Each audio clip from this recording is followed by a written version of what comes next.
you doing, everyone? We're on Run the Digits. I'm Jordan Odiakosa. We're here on Afrovibes TV. I got Carl Michael here. Um, he's a producer, a musician, a creative visionary whose sound blends Southern soul, gospel roots, and cinematic storytelling. From the heart of Little Rock, he's crafted a signature sound that moves across genres: gospel, hip hop, R&B, even film and sync placements. His work stands for independence, authenticity, and sonic identity. Ladies and gentlemen, please welcome Carl Michael. Appreciate it. Yes, sir. Thanks, man. Look, that's a great intro right there, man. Most definitely. We're talking about the influences and, what influenced you on your beginnings and everything. Yeah. So I want people to understand what got you started and what moved you in your direction. So let's start with how did CMMG get started and what inspired the name? Yeah, so the CMMG stands for Carl Michael Music Group. So I worked for a couple of different production groups for some years, and then I've put various artists, been helping them put different music together, producing for artists, songwriting and whatnot. And so I just really had the desire to kind of create my own lane and just kind of develop my own artists and also kind of write music the way I wanted to write them. Definitely. And so that's where the idea came out of. And I, just wanted to be able to put my own production behind artists that I really wanted to push forward. Definitely. Yeah.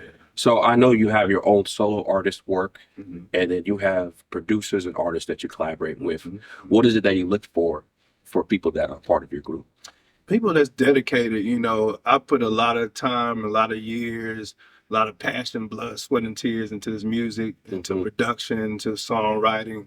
And so I'll really look for, producers and artists that have that same drive that I do. Definitely. Have the same passion for music. You got to give it, it's a 250% type thing. You can't go 50%, you can't go 100. I mean, you got to go above and beyond.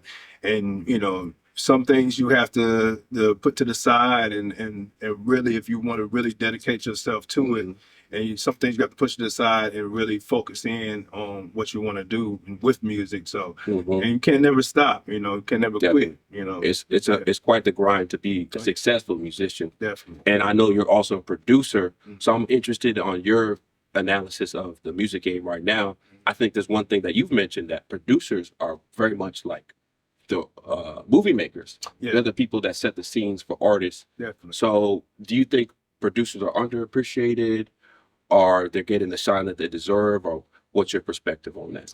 Well, production, we're in it's in a great place and a wild place at the same time with, with the introduction of AI. AI has always been around, but definitely now, there's certain systems that seem like it's moving in place to replace the producer. Right. It seems like it. Yeah, but I feel like the music that the producer creates from the heart, and that that spirit that comes down to be able to a guy with that, Mhm. nothing can replace that. Definitely. Computers can't replace that. Right. AI can't replace that. So It's interesting too. yeah, definitely very interesting territory. But I mean, I feel like producers are always going to be needed. To the end of time. Definitely. Yeah, Right. And they'll always have a high degree of importance, especially in hip hop. for sure. Most definitely. But I'm curious about your musical influences growing up and what really shaped your sound, whether it be like maybe you grew up in a church or something like that. Yeah, definitely. So, yeah, definitely growing up in church, that was the home base, the home base of everything. Mom used to play piano in church. Dad was a pastor for a while. Wow. So, yeah, we always was singing at church, either in the groups or choirs, Mhm. or, going to a nursing home and singing to people after the church. Wow. Church, saying mom had us doing that all the time. When I got older, Yeah. we Right. used to hate that, but Right. get As older, time you goes start on, you're appreciating like, wow, that might have made a difference for Yeah, someone made a healing. difference. Exactly. You know, Music heals. is wow. Yeah, music The power heals of on music. all You kind think of about levels. music therapy. Yes. Most definitely. Yes. Heals on all kind of levels. So, I definitely know that, us going in and singing to them at that point in their life, it definitely heals. And we can see them just light right up after that. Right. That's really cool. Yeah. So did that, and I moved around and created different music groups, and within church and outside of Mm. church and stuff like that, and just kind of developed my. So what instrument did you play? I played keys a little bit, you know what I'm saying? I still it still had some developing to do on it, but I still get down. Mhm. Right, So I right, played keys a little bit, but then it did a lot of electronic production and writing. Yeah, right. So I know there's a lot of legendary artists that grew up in the church. of course, I think of James Brown. of course. There's so many. Hmm. And how do you incorporate that into your production? That kind of those chord progressions or Yeah, yeah. A lot of that music that I grew up on, the old school, man, like Anita Baker, mm, Stevie Wonder, Michael Jackson, of course, people, the ones that everybody know. But they used to play a lot of gospel growing up in our the house too. So wow. the Andre Crouch Commission, Take Six, Mhm. so that was always around, and that was always a foundation. The quartet groups, though, church Yep. quartet groups. So yeah, just using all of those fundamentals Mhm. of different scales and stuff and sounds, and just kind of blending them together to kind of create my own sounds. What we kind of Right. did throughout the years. So I'm curious myself. Mhm. You said your dad was a pastor. Yeah, yeah, Uh, I imagine that you were leaning into hip hop.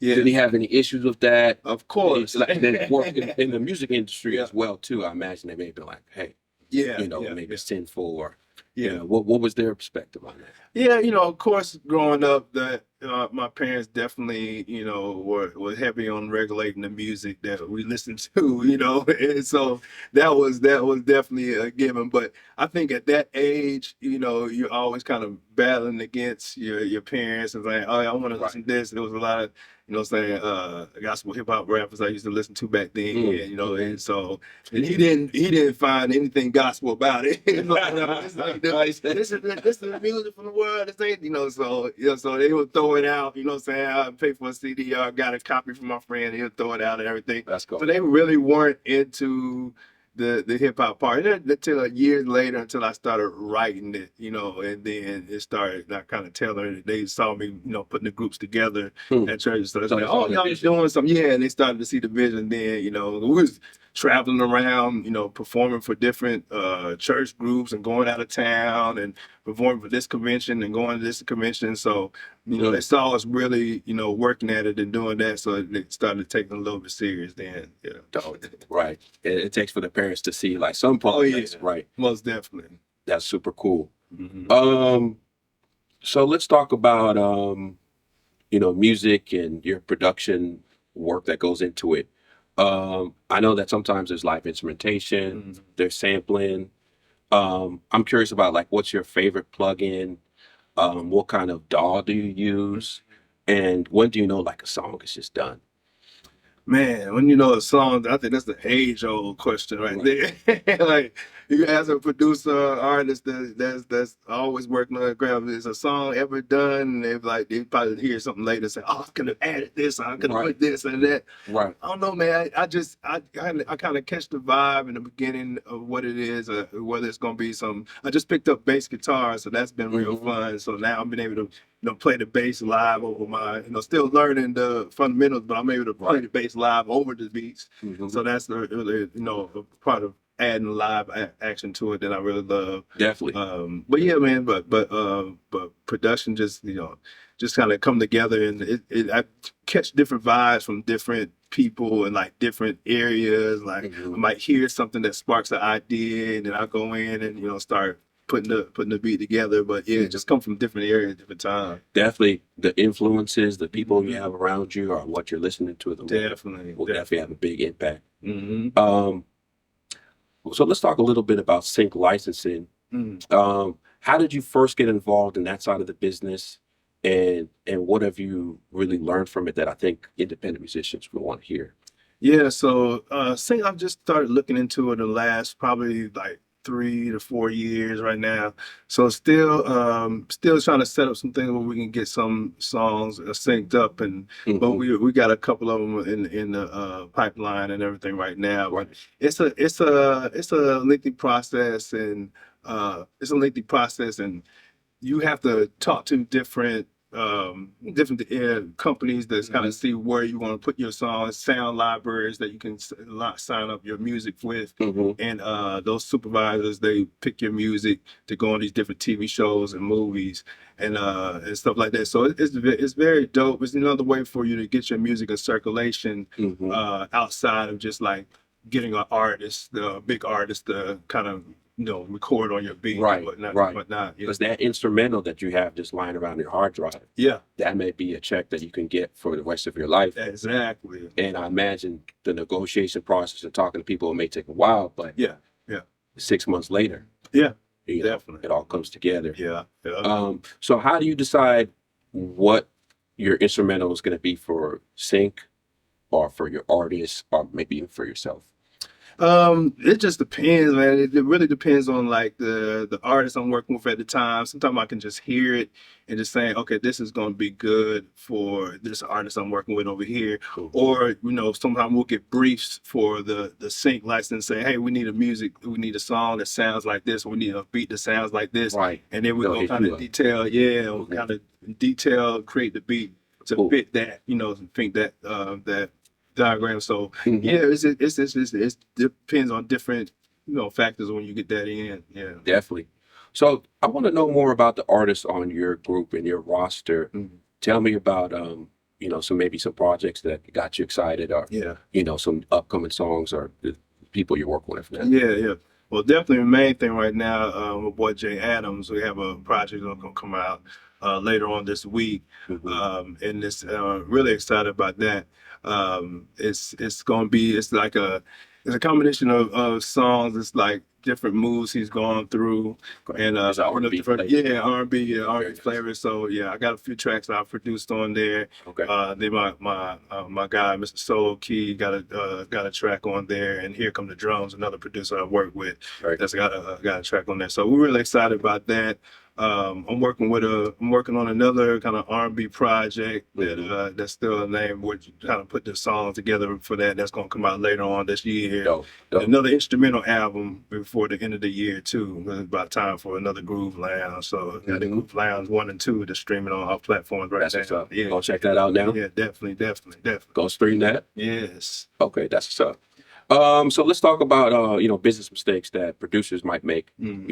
You got lots of years of experience. What's one mistake you've seen new producers make when handling splits, metadata, or publishing rights, and how to avoid it? Yeah, definitely not having your metadata updated. Having the metadata updated, or just kind of forgetting about the splits part. It's very important to kind of get that paperwork done with your artists in the beginning. I know in the early days I was working with a lot of artists on just the relationship part, and you just Right. the beginning part, beginning time, you're just trying to get music together and get it out. Right. And you don't know so much about the business, or you don't put too much thought into that. But as you get older, it's gonna come up. As you get older and get deeper into the game, Right. you gotta It's gotta have make those. sense. It's gotta make sense. Yeah, it makes all those like things that. lined up. Yeah. Most definitely. Mm-hmm. So let's talk more about the music business. What's a lesson the music business taught you the hard way? Lesson in music business taught me the hard way. Definitely to always be prepared. Whatever elements you're going into, or whatever area you're in, whoever you get ready to talk to, always be prepared. The most part. I've had some issues. Well, I've had situations in the past where I've run into a big DJ or a big personality, and be able to shoot off right then, not thinking about it at the top of mind, hey, I do this X, Y, and Z, and kind of going, and you can kind of miss that opportunity. Right. Very true. Pass. But I'm also a big believer of what's meant for you is meant for you. No matter what happens in life, that the opportunity is going to come back around if it's meant for you. I feel like God has a plan for everybody's life, and so you keep moving and pushing toward it, it's going to come up. Definitely. I think that's a valuable perspective, because you look at it, one closed door might be another open door opportunity. Yeah. We're here on Run the Digits. I'm Jordan Odiokosa. Carl, thank you so much. Appreciate it, brother. That was dope. Yes, sir. Yes, And sir. we'll definitely connect again. Yes, sir. And yep, that's it.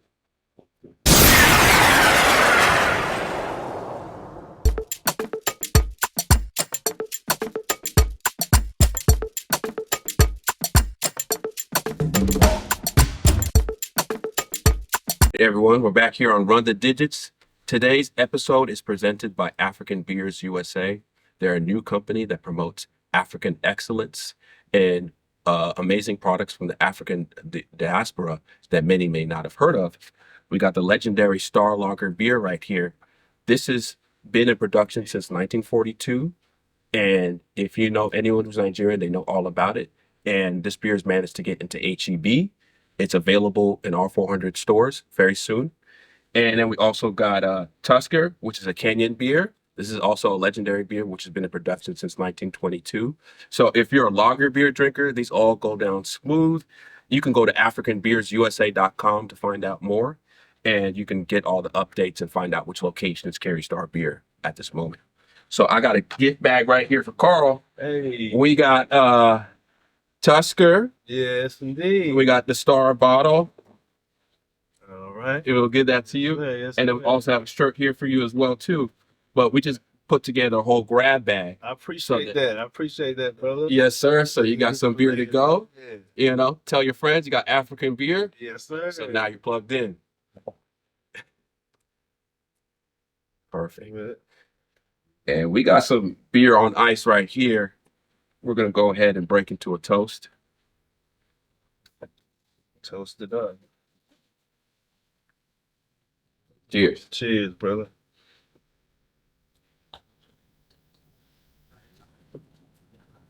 Ooh, that's good. That is good. And I like to get it with the beer salt as well, too. I don't know if you like beer salt. Oh, yeah, I'll try. Yeah, because it definitely adds to the flavor. We got the lemon right here. All right. You know what I'm saying? Give a little punch to it. Yeah. So this is how we get down over here. We got beer on deck. African beer. And it's great. Mm-hmm. Smooth lager. Smooth. Rich, refreshing, satisfying. Cool. All right.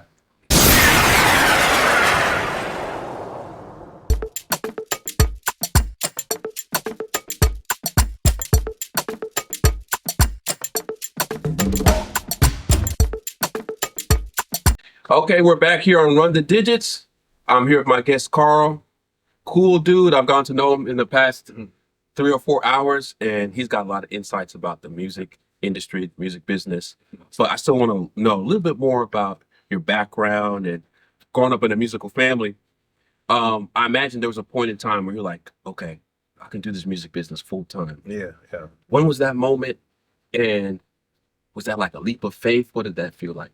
Yeah. I think, knowing that music was always my passion, and knowing that I always was going to do it because I was always around musicians, I was always around different artists, and was always putting songs together and producing them, and songwriting. Mm-hmm. So I think it hit me, good like 8-9 years ago, where it's like, okay, I definitely want to go, full time into this.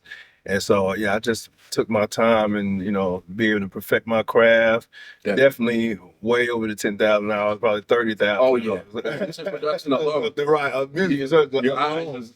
Exactly. So, nonstop with that, man, just creating beats and, working with different artists, seeing what works, what fits well, trying to, write songs and see what fits well and just hashing away at it. But yeah, I just kept on going from there.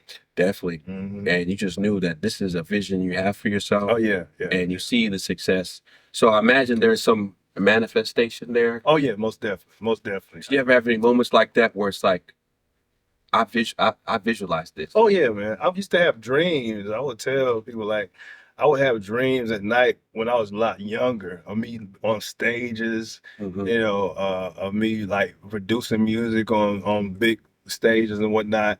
And I'll have those reoccurring dreams every like every few nights. Mm-hmm. And so that was happening for years. And so I just knew, and it was nothing else that I did that I felt like a complete fulfillment at. Right. To be able to create music, you're creating something from nothing, and be able to like It's take like that. yeah, it's nothing like that feeling ever, so it's just it's just amazing. Like even right now, like being able to hear sound. I know Miles Davis says it in the interview Hmm. that he, that asked him, "Will you do music?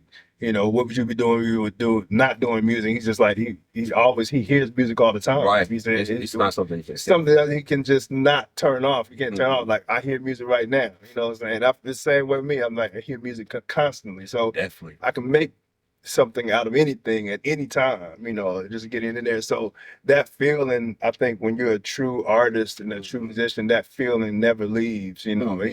you just keep building on that. Definitely. That's a powerful gift, and Yeah. you always hear music everywhere, and then Mm-hmm. you incorporate it into everything. Oh, But definitely. that's really cool too to hear more about your musical background. Yeah. Growing up around musicians and creatives, you Yeah. almost have no choice. Yeah, definitely. You know. So your sound is often described as atmospheric and eclectic with gospel, jazz, soul, and hip hop roots. Yeah. How do you blend all those elements without losing your identity?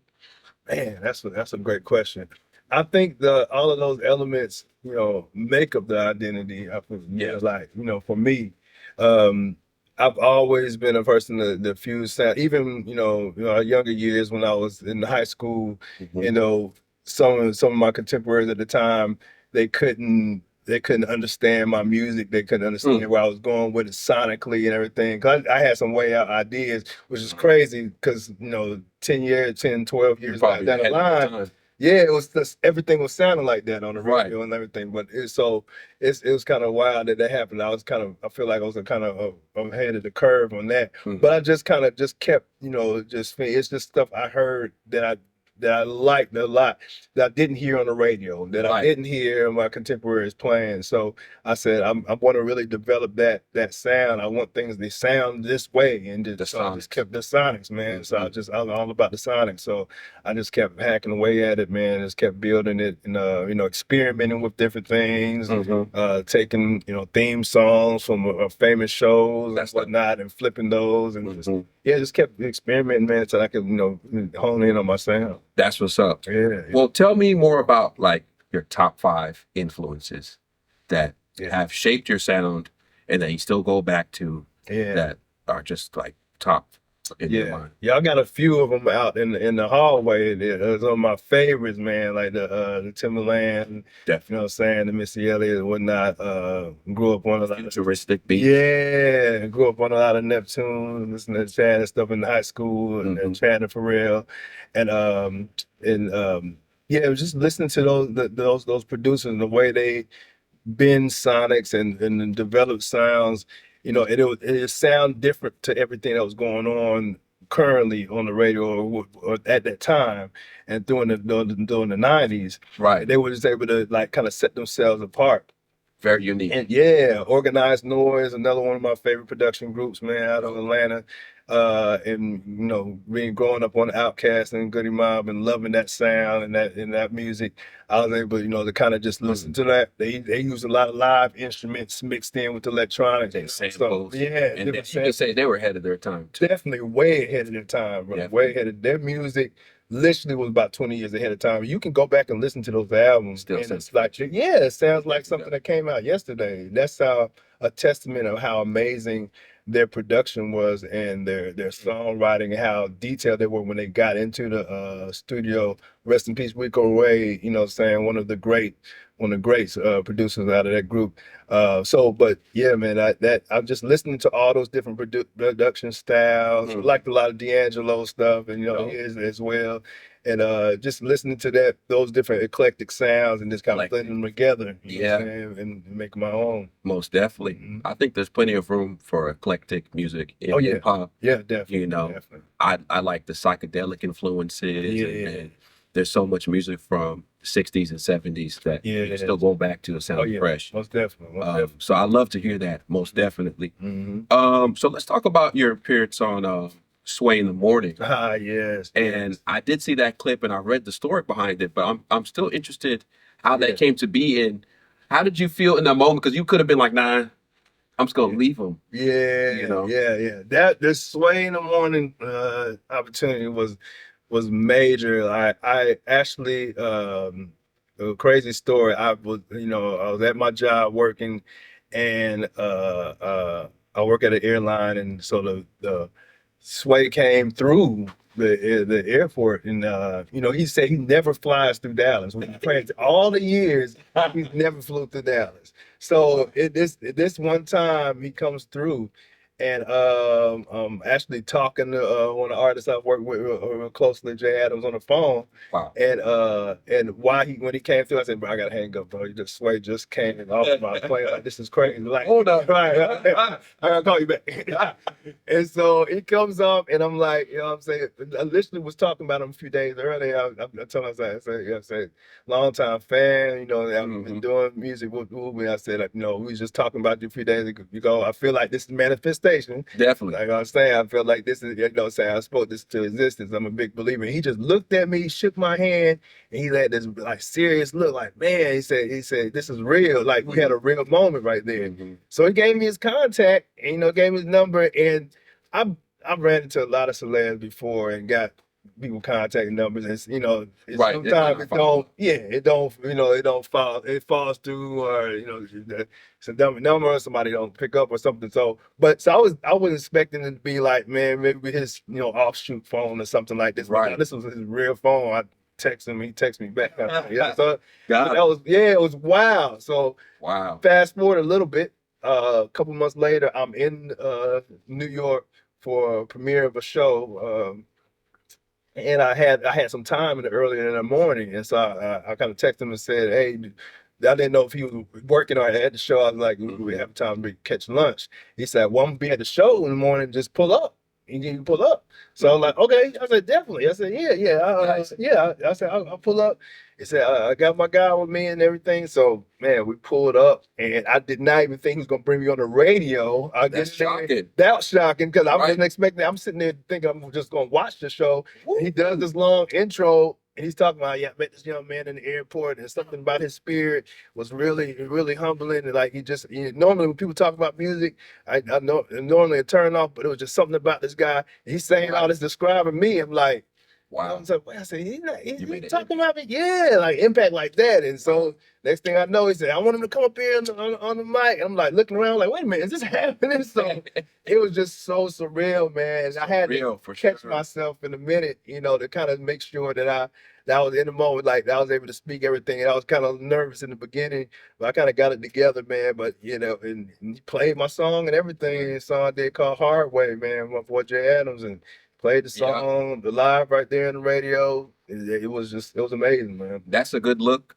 And that just shows that when there's blessings and opportunities out there, you got to act on it. Don't overthink it. Got to act. And you never know what position you might be in. Yeah. Like you're mentioning to me, you got to be prepared. Got to be. Because in that moment, if you just hesitated or you're like, no, I'm not ready for it, that's the moment. Your own blessings. Yeah, that's the moment, one of the moments I was telling you about before that made me realize that, man, any moment when you get in these different rooms and these type of situations, you gotta be ready to go. 200%. Like you gotta have your stuff like this. You know what I'm saying? So after that, I'll never not be prepared. In that kind of situation, man. Yeah. Right. Did he make you freestyle at all? No, he didn't. And you know what I'm saying? And that's all my friends would ask me too, and like, he said, I was looking for the freestyle. I said, thank God. I know we're talking about be prepared, but that's a whole, that's a whole, and it was crazy. I have, I've got hundreds of raps I done done, but I was like, to be able to pull it up right then, and just to think, like, it was just, I'm glad that didn't happen right then. Right. You know what I'm saying? But next time I'm going, I'm ready. I'm looking out for you, man. Yeah, that's gonna happen. If we're talking manifestation, you're gonna be on there. Oh yeah. I'm definitely gonna do it. What is it? The 32 Chambers of Death? Yeah, the 32 something like something. That. Yeah. That's intense already. Like, man, you better have your bars ready. Telling you, man. But yeah, that's a great look. Yeah, that's a cool story, and really, that's definitely inspiring. Yes, sir. So let's talk about the music industry. In the age of AI, how do you see production music evolving? Do you use AI tools at all? And what's your perspective on it? Yeah, I think we definitely have been using, I think we've all been using AI to some degree for a while through the different plugins. I know we're talking about like Arcade and all these different plugins. They all use a amount of AI with it. I just, man, right now, like it's such a wild time because it's also changing the way people see music and do Definitely. music. You know what I'm saying? Also changing the way that changing the way that we produce music and make it. It's making it more open for people that don't do music, but it's also, I feel like it's kind of watering down on that aspect where somebody can just type in some phrases in a machine and it spits out this, you know what I'm saying? So I feel like in that regard, it kind Yeah. of values a little bit the music production, you know. Right. But excuse me, but it's many different ways that the AI is definitely helpful. Like I said, with all the plugins that we're using now, Right. and it's always different ways to navigate, making the process for production quicker. I feel that completely because if we can find a way to utilize these tools Yeah. to be more effective and efficient, that's definitely cool. I personally don't like how AI takes away from the process of making music That because part, yeah. it is difficult, Yeah, but it's rewarding. yeah. You know what I'm saying? For it to just be as simple as a prompt, Mhm. that's a little bit problematic. Yeah. And just like you're saying, the way we interpret music is changing now too, because Yeah. it's like if you wanted to get a musician or composer, you could just type in a prompt. Right. But I feel like it's important for us as consumers and the audience to make it known I don't fuck with that AI stuff. Mm. It it depends on the context. Yeah. Like we're talking Christian AI music. Yeah. That doesn't sit right with me. Yeah. personally. Yeah. But I'm always open to new tools. Mhm. I just hope that musicians don't get less income and Yeah. are written off because musicians are important for That society. part. Yeah. You know what I'm saying? Yeah. Just like you're talking about how you would go when you were younger Mm-hmm. to people who are healing Yeah. and sing to them. Yeah. Your AI would never be able to do that. Right. You know what I mean? Exactly. Yeah. So Yeah. I struggle with finding that balance Yeah. and determining how we can all utilize it. Yeah. But, Yeah. I think it's definitely gonna be a lot of changes are gonna come in the future where we're gonna have to make different rules to regulate it. Yeah.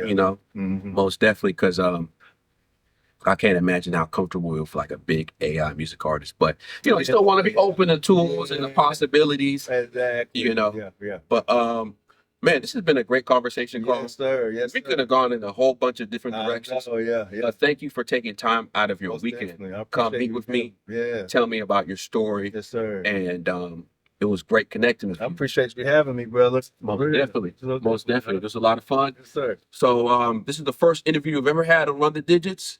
So this is legendary stuff. Yeah. Thank you for tuning in. We're still getting all our social media handles updated and everything, but you can find us on Instagram and Run the Digits. I'm setting up the YouTube tonight. You're gonna see plenty of clips online. We're gonna edit and everything, but thank you for tuning in and one love.